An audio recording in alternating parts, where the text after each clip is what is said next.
Welcome, here I've got Samsung Galaxy S10 Lite and I'm gonna show you how to record the slow motion video at this device. So at first we have to tap on the camera button to open it, and for now we are in the standard photo mode. Let's change it by using this settings bar and just simply going to the right to more. Here we have access to other modes of this camera, and one of this is the slow motion mode. We have also super slow motion, so the slower one, so you can pick whatever you need here.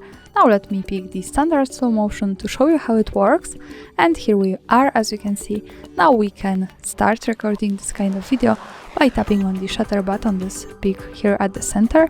So let me start to show you how it works.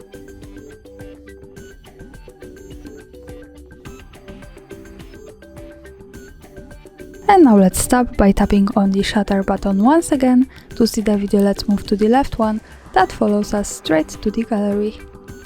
And this is our slow motion video. Thanks for watching, subscribe our channel and leave the thumbs up.